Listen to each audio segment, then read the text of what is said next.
G'day and welcome to Dave's Model Workshop. This is part 2 of my how to scratch build a modern building series. In the end of part 1, the last part, this was where I was at. I'll show you a photo.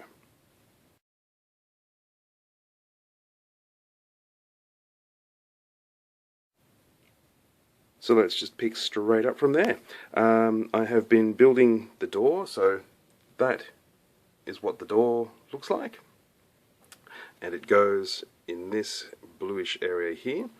And so I've cut out a door, painted it a fairly blotchy gloss black to try and replicate the original, and built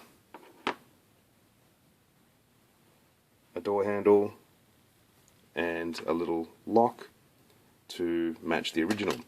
I am also, so I'll stick those on as soon as that paint's nice and dry. I've also cut 3 pieces out here, and these pieces are going to make this big grey thingy just here. So I'll find a couple more, that thing there. Yeah, it's just, it's tacked onto the side here, about there. So I've just cut them out, going to glue them together as a very basic shape, and then stick them on the side once they're painted. Right now I am building a wood structure that is like a little veranda above the door, so you can see it up the top there. This wood structure, I could have made it out of styrene, but the sides of it, let me just find a reference photo, scrolling through, sorry guys, that's not very interesting for you to listen to. Oh man, this is so not interesting, sorry. Oh, shit.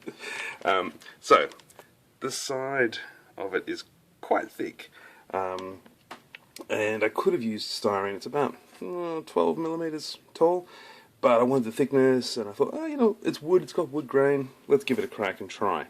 And all I've been using is a big old chunk of balsa wood that I bought.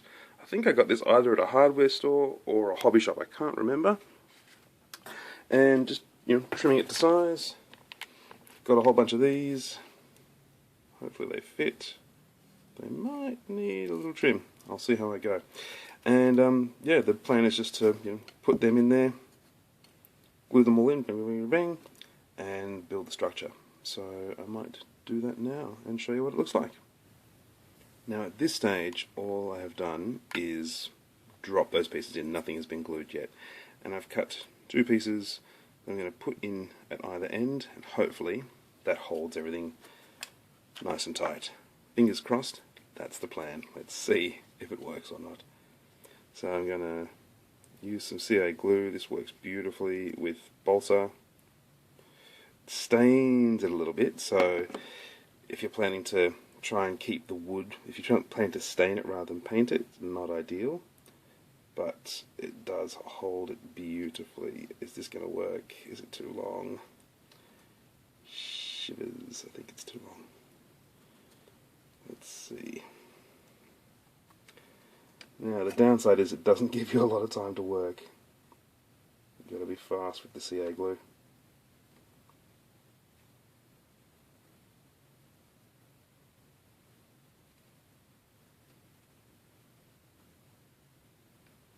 Okay, I think that's worked. Now just do the same in the other end. It's a little hair raising. There really isn't a lot of room for error.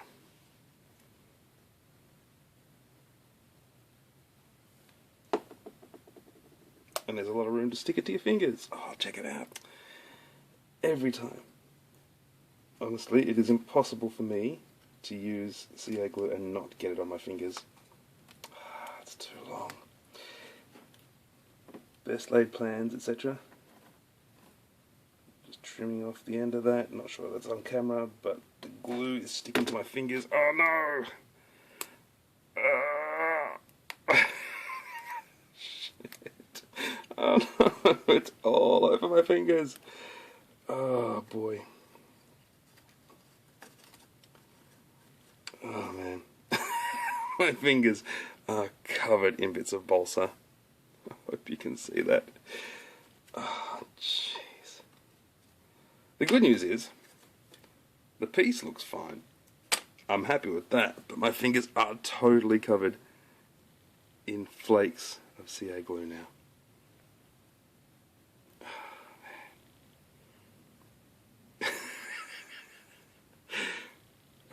How many years have I been doing this for? That's ridiculous. I'm gonna go clean myself up. Every time. Every time. Well, apart from getting glue all over my fingers, I'm pretty happy with that. That piece has worked out well. So that is an awning that sits right about there, above the door, on this piece. And yeah, I'll paint that brown in a second. My next piece I'm going to build while I've got the balsa happening is this wooden decking in front of the door. So that comes out right about here for about 11-12 centimeters, same size as this. So I'm going to trim a whole lot more planking from this. Now you can see here it's not painted, the wood is actually stained, so balsa is perfect for this because I'm going to be able to stain it and keep that beautiful wood grain effect. So that's going to work really nicely for me. So here I would definitely use balsa wood rather, or a kind of wood. You could use, you know, basswood, whatever you get your hands on, but definitely a wood that'll keep its grain rather than styrene. So I'm just going to trim a whole bunch of planks and get to work. You don't really want to see that, do you? I don't think you do. I'm staining the wood of the veranda, and this is where I love balsa wood. It just takes on whatever you stain it with so nicely. So I've got a bit of, this is desert yellow, plonked it onto a really grubby old palette here. You can see how dirty it is. And I'm just using thinners to make a really thin wash of it.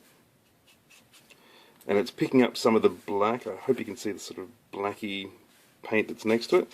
It's picking up some of that as well, which is fine with me. You know, I'm trying to get a bit of variation between each plank.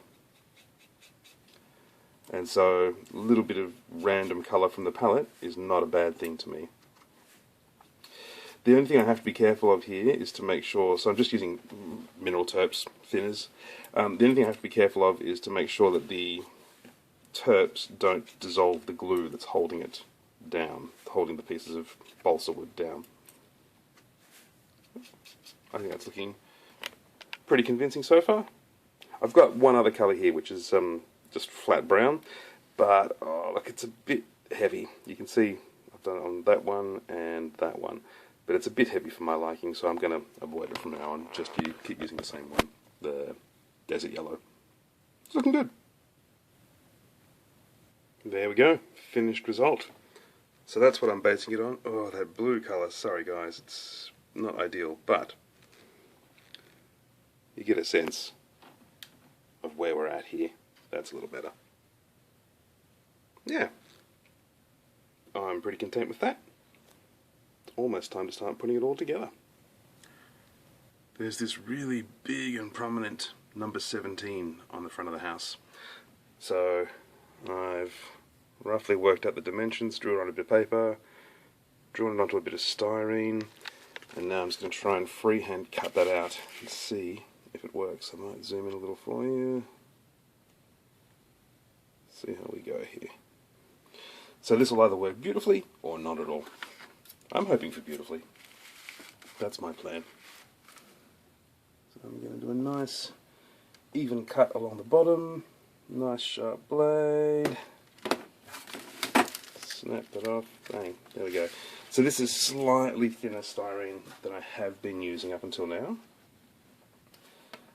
And that's just, you know, because the letters themselves, the numbers themselves don't stand very proud. They're not very thick numbers on the real thing. Trying really hard to cut nice and straight here today. Alright, now I reckon I'm going to end up with fingers all over this, so apologies if you can't see much of what's actually happening here. It's not going to be ideal, I realise.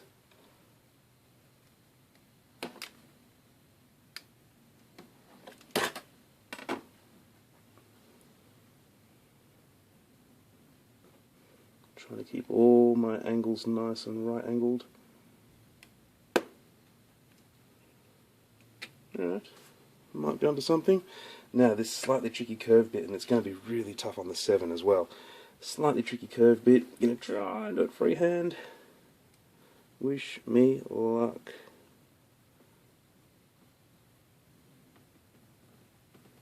I think that worked.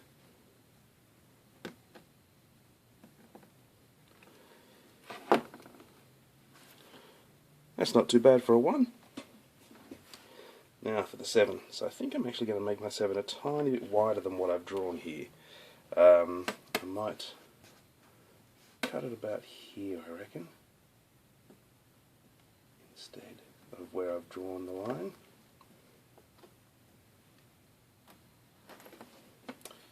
Slightly wonky, but I got the bit that I needed at the top to be straight. That's all that matters. Is that on camera? Yes it is, but my hand's completely in the way. I'm going to use a ruler for this bit.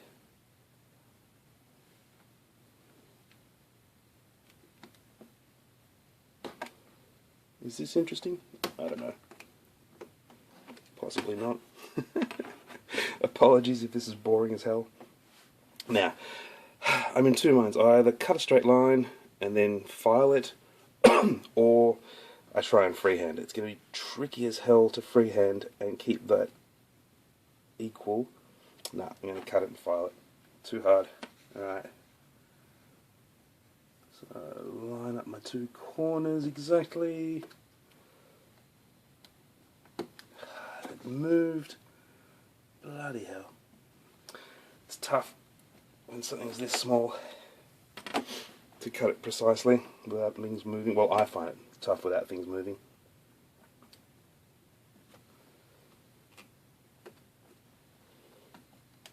And my hand again is probably right over the top of the action there for you. You get the idea.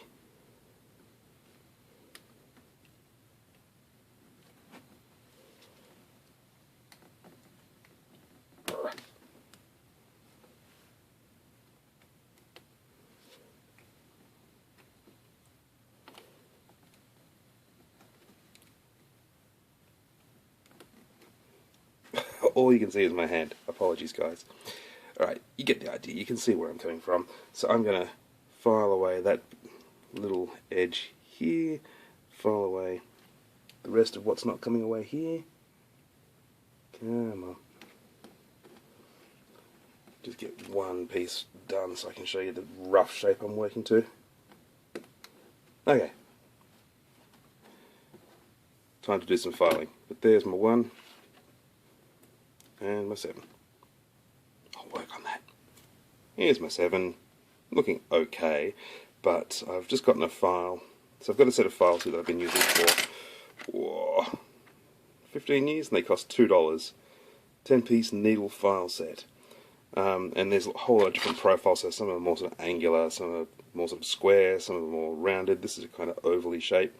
And if you can get your hands on a set of needle files, they're just perfect for these kind of convex curves, I think it is. I think this is a convex curve. Which ones are the ones that go in and which ones are the ones that poke out, convex and concave? For the curvy in curve, as opposed to the curvy outy curve on this side. Using all the high-tech language today. Between excuse me, between gluing my fingers and not knowing the difference between convex and concave,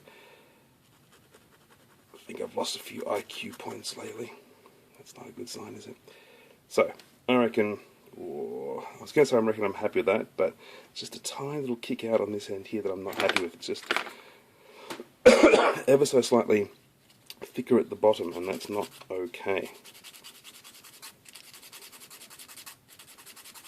Back to using my file.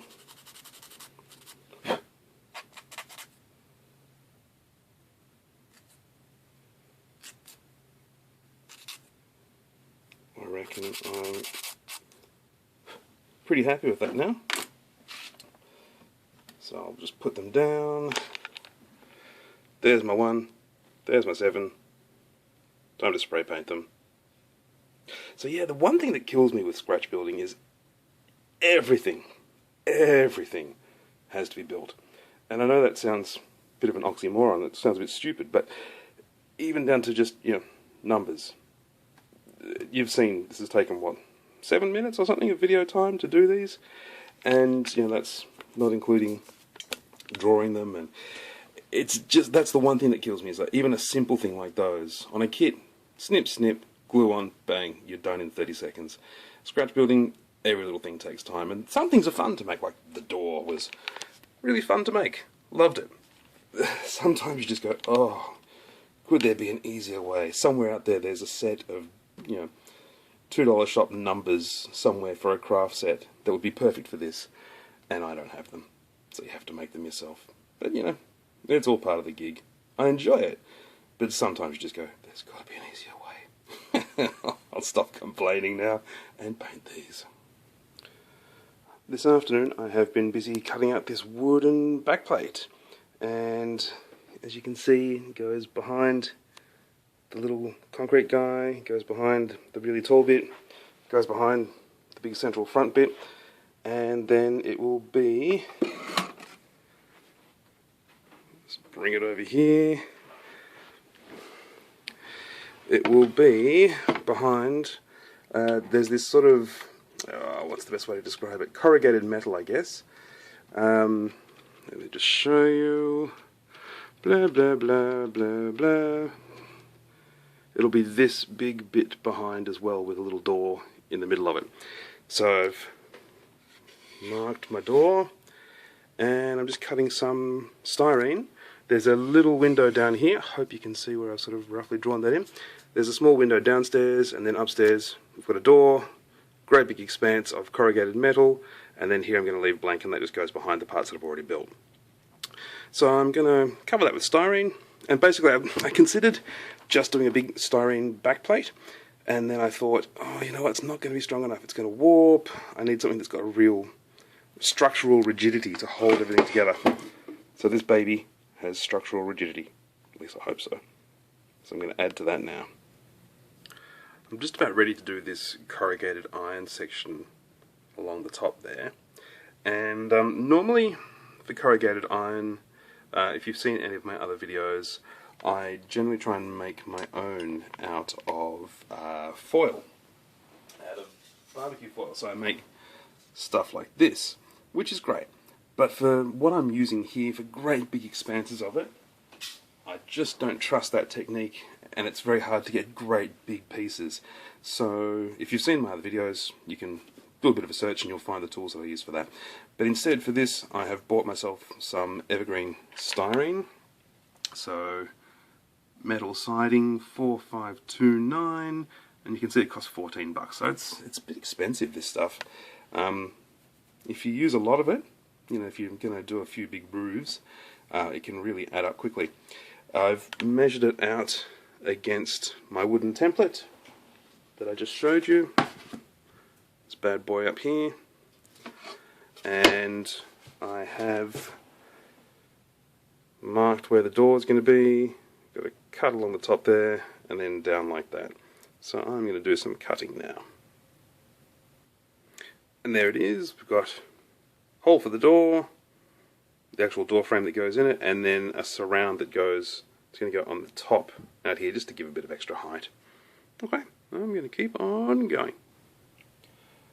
I have been putting glass inside the doors and windows, so there's that one, there's this long one, it's got the glass in it now as well, and the glass is simply plastic cut from containers. So I usually use things like sushi containers. This is some kind of, I don't know, some kind of food container. I think it might have contained fruit or strawberries or something. And yeah, you just find nice straight bits. Obviously that was a nice straight bit for the long window here. Cut them out. Just wipe your fingerprint off before you stick it on. And then I just use plain old white glue, white PVA glue, to stick them on there. Don't use CA glue or super glue or even Tamiya liquid cement, because it will totally fog up the glass, just like on an aircraft canopy. Yeah, so It's all starting to come together. Together. I will show you all the other bits that I painted as well. Above the corrugated wall, there's this really interesting series of windows and then a bit of a ledge out, and then like an I-beam and some galvanized metal roofing. Hope you can see the galvanized effect there. So, been busy building all this. There's my series of windows. I mean, I've still got to add the clear glass to them, but there's the windows. And then on top of it will be this I-beam. I've made a structure to go behind that. And that's going to go on top. I'm about to paint all these, so I'm keeping them separate just so I can paint them without having to mask them. Yeah, so it's all coming together. I think it's time for me to get to my airbrush and make it happen. But as you can see, it's all just, styrene, cut to shape, and, just measuring carefully, basically. And I'm not even a good measurer, I'm always a bit iffy, but, yeah, just a little bit of care, and it comes together. I love scratch building. These parts are going to be the roof line, so this kind of I-beam and then the galvanized metal above it. So I've got my awning, the I-beam that I've painted a sort of metallic-y colour. I used burnt iron, aka interactive burnt iron, which has come up really nicely.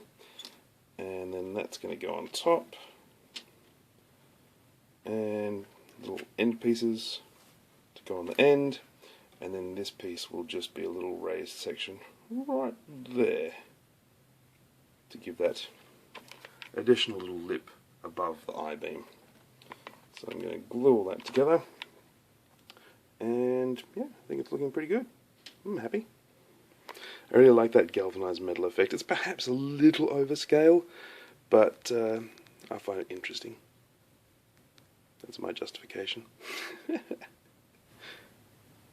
Here we are, one roof section made. It's long and it's big, and it looks like a chunk that I've torn off of a machine, but it's good. I'm happy.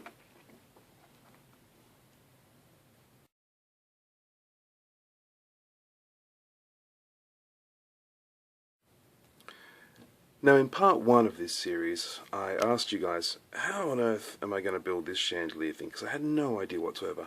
And a couple of you guys gave me brilliant ideas. Thank you to everyone who did put in a comment suggesting ways to do it.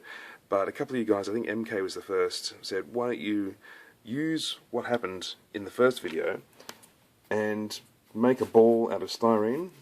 This is my very, very rough ball. Wrap some wire around it and then dissolve the styrene away. And I think that's a brilliant idea, so I'm going to try that now. I've never done this before. Let's see how badly it goes. Right, got some wire. Let's do this. So as you can see, it's not exactly a perfect ball, but I'm hoping that it'll kind of roughly work to give the shape that I'm after.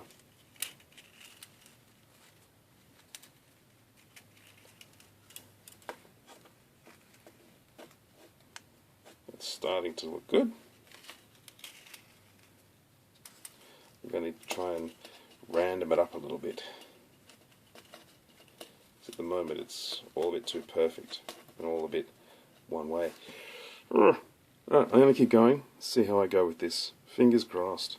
Here's the first attempt. Look, I'm not sure I love it. I suspect I just wasted a whole bunch of wire.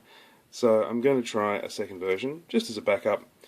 Carved myself another blue ball, and I've got some thread. So I'm going to dip the thread into some white glue, and just try plonking it on top of the ball. See if this works better. So I'm trying to sort of drag the thread through the white glue all the time. We'll see if this works. Oh, certainly getting a lot of glue on there. Yeah, this maybe feels a bit more organic already to me. We'll see.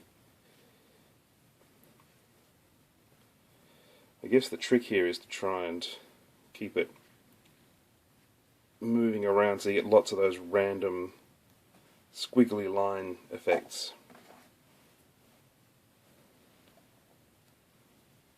Sorry about this, just organising my thread. Right, let's keep on going. It's a lot of glue, might be too much, I don't know. There's only one way to find out. I've not done this before, so we will see. It really is a lot of glue, isn't it? I'm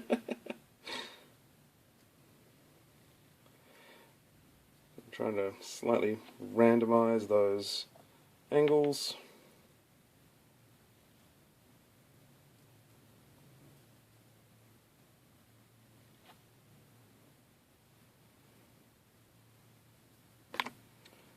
This is something I noticed on the previous one, was that if you're not careful you just end up with lots of lines going exactly the same way. You know, kind of like lines of latitude and longitude on a globe. See what I mean? Just there, 3 lines parallel. So that's not good to me. I'm going to try and mix it up a bit. It's taking a lot of thread. There's great big empty spots there.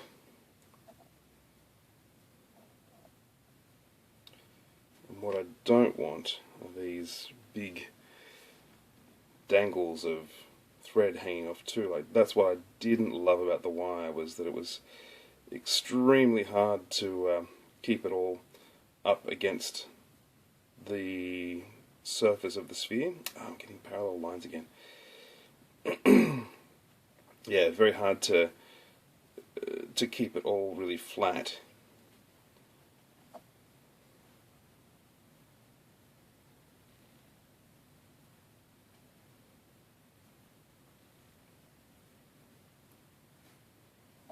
Anyway, you get the idea. I'm not going to go for 10 minutes doing this. I'll come back soon.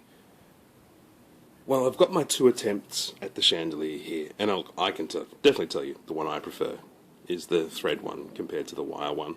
But, you know, we'll try them both. I've got a jar. I have got my mineral turpentine, and I'm rather looking forward to this because, based on what's happened to this foam any other time I've used it, and I've accidentally sprayed it with paint that's got a little bit too much thinners in it, it just disappears instantly. So, I'm rather looking forward to doing it on purpose for once. Okay, I'm just going to chuck this going and see how we go. Not much happening. Oh man, I expected fizz and all kinds of, you know, chemical reactions. Oh man, that's really disappointing. I mean, hopefully it's working, but that is incredibly disappointing. I really expected that to bubble away, like a science experiment. Pooh. Anyway, I'm going to leave that in there. Actually, I'm going to take it out because that's boring. Pooh. Alright, I'm going to try the second one, which is the thread one. Let's see. Hopefully it doesn't eat the thread as well.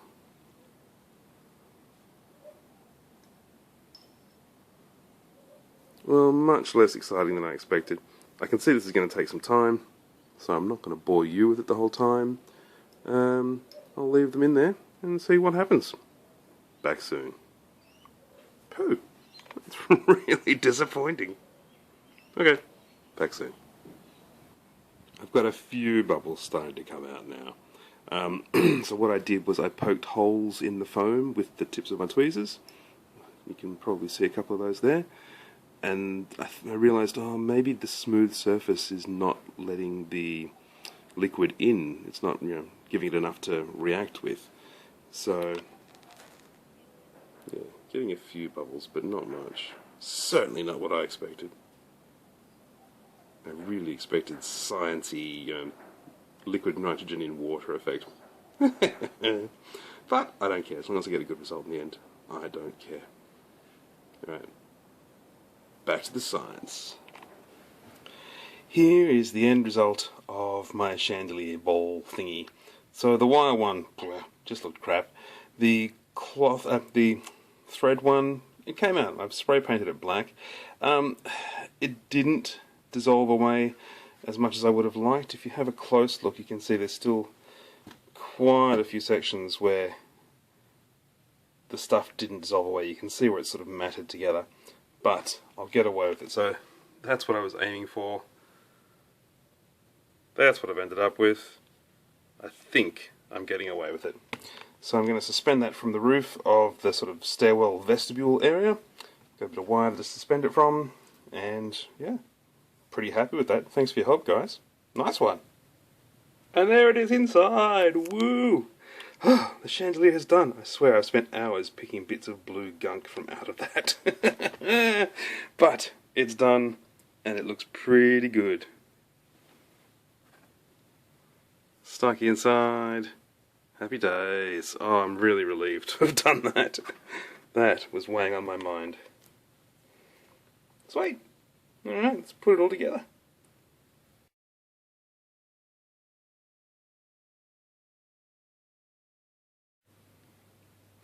Now I've got one tricksy bit here to show you. So, excuse me, I think the French word for it is trompe.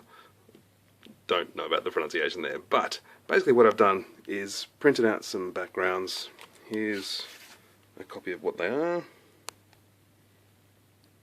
Found them online, tweaked them slightly in Photoshop to be the right sizes, and yeah, I'm going to stick them to the back plate, and then they will work behind my windows. So yeah, I've got this one downstairs, this one upstairs, which will go behind the door here, gives you that sense of a corridor, and before I bumped it just then, this one which gives you a sense of a set of stairs in that central sort of doorway vestibule area. I originally was thinking, oh, do I paint these black? So you can see here, originally I had that black, but oh, it's a bit fake looking. I mean, this is pretty fake looking too, let's face it, but it just feels a bit uninteresting compared to, you know, being able to see that. And this one here you won't see much anyway. It's going to be really quite obscured by the building. The top one you'll see, the stairs you'll see, and I think those two I'm getting away with.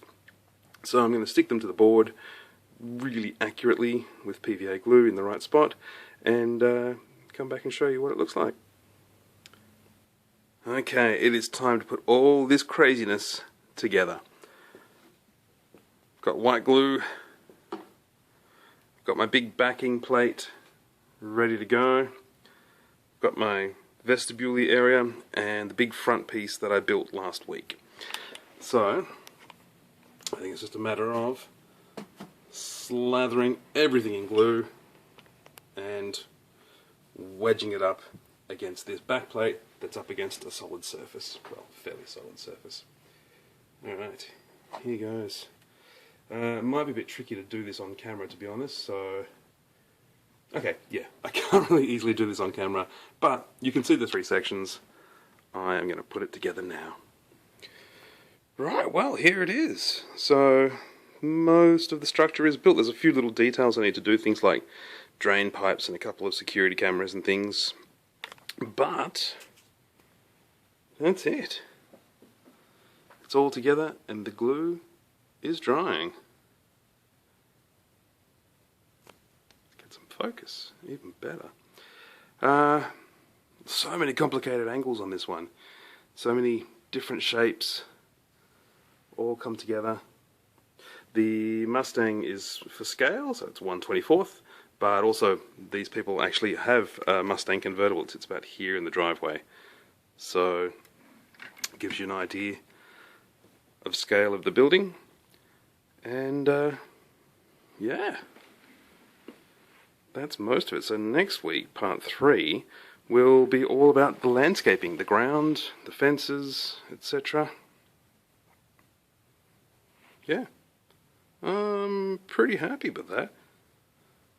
It's come together fairly well. I haven't stuffed up any of my angles. There are no massive gaps, so I am one happy camper. So the glue is still drying. I'm going to leave it overnight, but for me, whew, that's it. Part 2. It's a bit all over the place. Like when I build I just build parts as they're available, you know, as I come to them. There's no systematic approach. You know, while the glue is drying on one, the paint is drying on another, and something else is ready. So I hope this wasn't too crazy all over the shop for you, but yeah, it gives you a bit of a glimpse into how I go from the very beginning right through to the end of building a scratch-built building. So yeah, I'll leave it there for today, and I hope this has been interesting to you. And join me for part 3, where it all comes together with ground. Okay, this is Dave from Dave's Model Workshop, signing off. See you guys.